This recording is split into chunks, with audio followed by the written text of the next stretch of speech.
Hello guys, I'm making this video because there's been a lot of things that are happening and I haven't made a video for a long time, and there is a few things I want to talk about. Particularly I want to talk about the speech Putin gave and give you some of my impressions about it and what it kind of means for the future. It is still very speculative because, as you probably know, there are some issues that need to be realized first before anything in Putin's speech can be realized properly.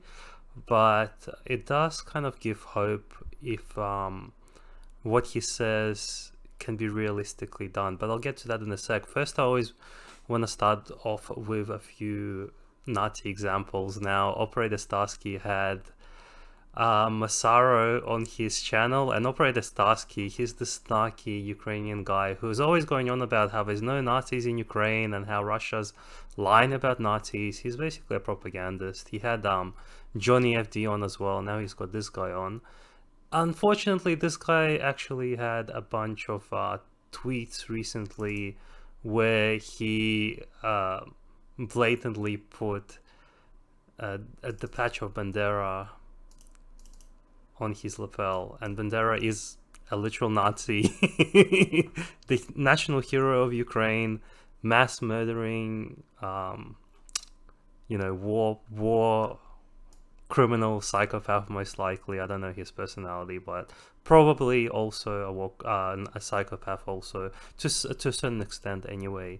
He wanted to ethnically cleanse Poland from Poles and the Jews and create a Ukrainian ethno-state. So nothing new. And here he is, Operator Mazaro, with the Bandera Nazi patch. Of course, this is nothing because in Ukraine, he's the national hero there.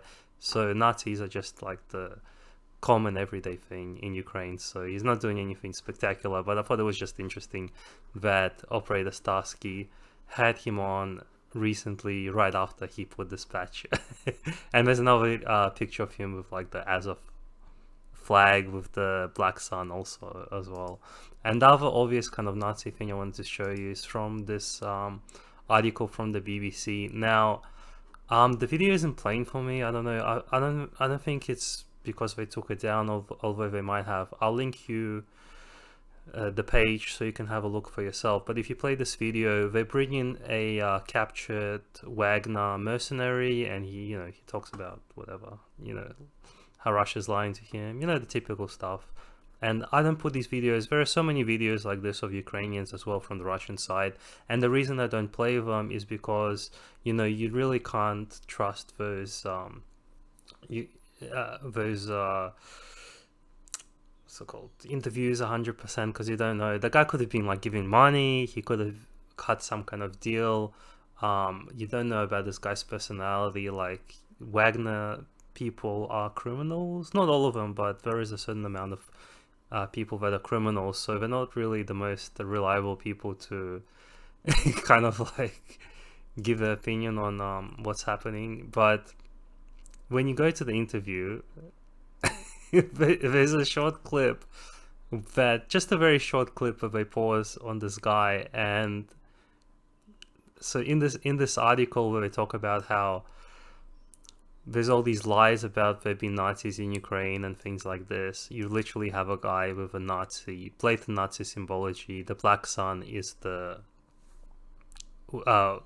satanic, esoteric worship of Hitler as a literal deity. It was created for that. There's no kind of like it was invented by the Nazis. Yes, it looks similar to some Celtic symbols, but it's a Nazi symbol 100%. There's no like doubt about it. And here he is in this article that's talking about how there are no Nazis in Ukraine. But yeah, nothing new.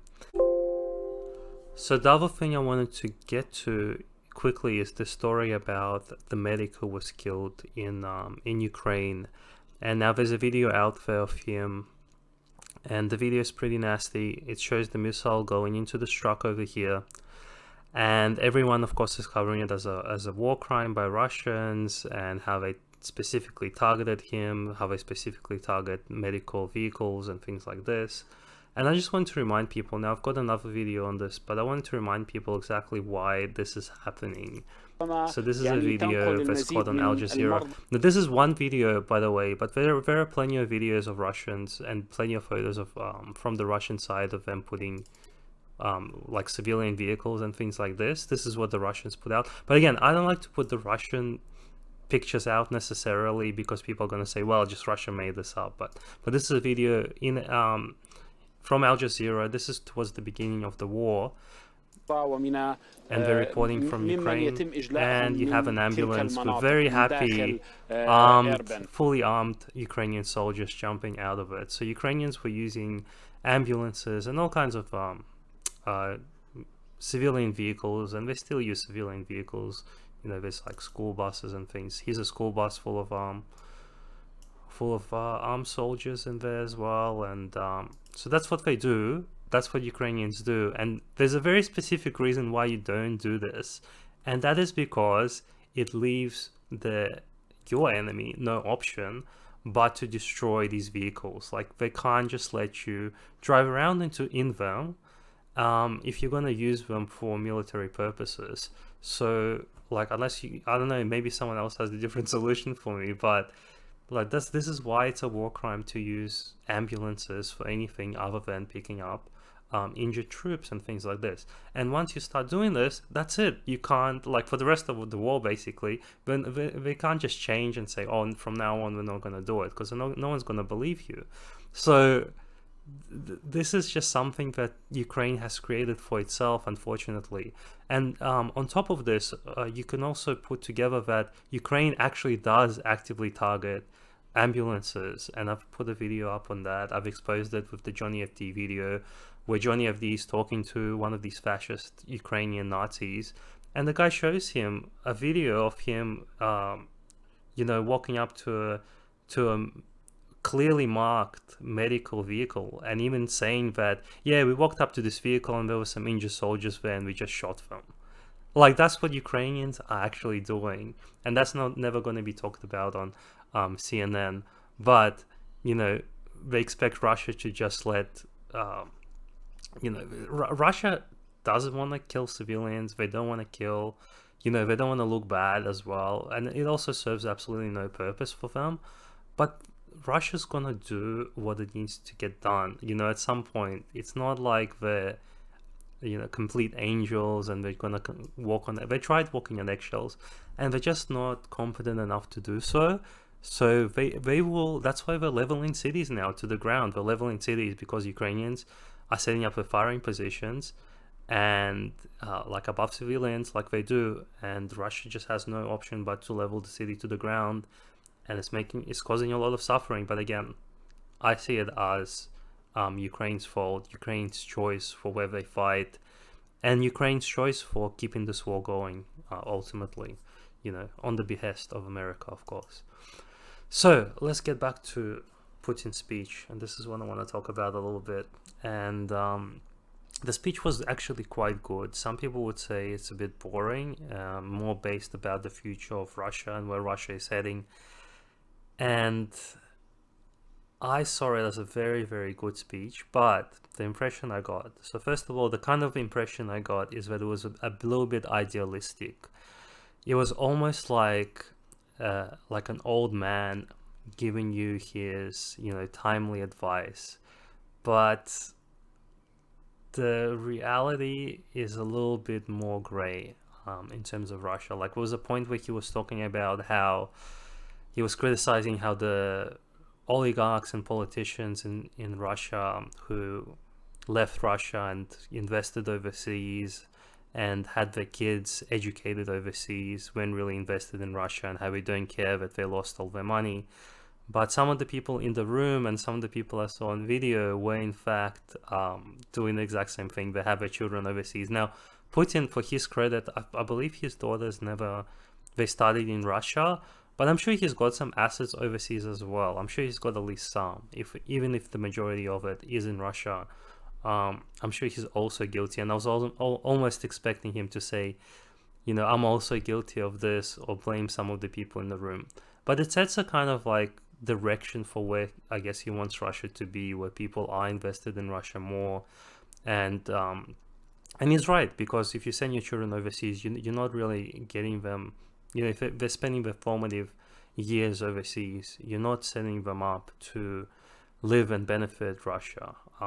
So the speech makes sense, and I love everything that he said about, of course, he was talking about having kind of sovereignty over your own nation, and a very kind of conservative direction that was always also picked up on. And yeah, it gives some hope, I guess, for the future, and it gives some hope for people that might want to look at a place to move. And I think Russia will sort of, if this eventuates, or if this comes about, Russia will become sort of like the Wild West. I think it will be like a new, is it the Enlightenment or whatever age? Like it will be a new kind of like revival of Russia. Like there was one after the communism fell, and I think this could be a new one. It could. The operative word is could, because I don't want to put this. I don't want to have this like the rosy view of what the reality is, because Russia is extremely corrupt, and the temptation of the dollar is very strong. And the hope is basically that the Russian people are somehow different in their culture, in their thinking, to the general population of the world, because I think most people will still want, and especially the Russian people who are in the elite circles, that's probably the most important part. Of course, they could be replaced also. That's also an option. They could be replaced by people that are patriotic, but it's I give it 50-50 basically. I give it 50-50, a 50-50 chance of happening, and it almost came across a bit too idealistic. And if anything, like people saying the war is going to collapse Russia, and is going to get rid of Putin. If anything, the speech he gave, because of its idealism and because of some of the implications of it, now we'll see how actively it's implicated, by the way. We'll see how good Putin and the people around him are actually good at, striking the balance between appeasing the corruption in Russia, which does exist, and people shouldn't have this rosy view of Russia, even though Russia isn't on the right side of history. But North Korea is on the right side of history, and it's shameful to say that. But if you think about it, like North Korea, like hasn't invaded any countries. It's invaded less countries than Australia has. But it's pretty shameful to say that North Korea is on the right side of history compared to Australia. But it is a fact, and that doesn't mean that North Korea doesn't have its issues, and it doesn't mean North Korea is a place I want to live in. So people have to consider it before they decide to move to Russia. But it will definitely be like a great option for people that are patriotic, people who want to have a conservative life, but not necessarily have it be forceful like in a Muslim country. So if you move to Russia and you decide to raise your kids there and start your family there, you're going to be guaranteed that you're not going to have tranny story time in your schools being taught to your kids, which is good. But also, I don't think Russia is about to throw gay people, off buildings and things like this. So it's like a good balance. It's sort of like what Christianity is supposed to be. It's supposed to be strongly encouraging the things they believe that are the moral right thing to do. And I'm not going to decide for people what they can decide for themselves what it is. It's probably a whole different topic to talk about specifically. And so Russia's going to be like Russia for. Oh, the other thing that's cool is Russia, literally gives women an award for having a bunch of kids, and I think for women that's really good, because no other country will do that, and it is sort of like that's a balance between completely oppressing women and just saying, hey, we're going to acknowledge you for having kids, And that's a big part of why women, I think, they try to follow a career in the West, is they want acknowledgement. Well, if you actually acknowledge, because why do you do a job? It's for money and to provide something for society. So if your society is saying, hey, like, you're more valuable, or you're more appreciated if you have a bunch of kids, and then they also, I think Russia also gives them money, probably not enough to like survive on their own. They still would require a husband, but that's definitely a big part, and no other country is going to do this. I can't imagine Australia giving women an award for having a bunch of kids. So it's going to be this kind of like sort of very strongly encouraged conservative value country, uh, and it's going to be quite Western because it's still still white people there, and so Russia is going to be, yeah, it's going to be a cool place if his speech comes to fruition, if it actually eventuates. I keep using the word. I hope it's the right word. Um, I think that's all I'll say for now, and we'll see what happens later on. I'm not gonna go too much in depth into it, but that's just the kind of impressions I got uh, on it. I hope you guys enjoy your day and all the best. I'll leave it here for now. Thank you.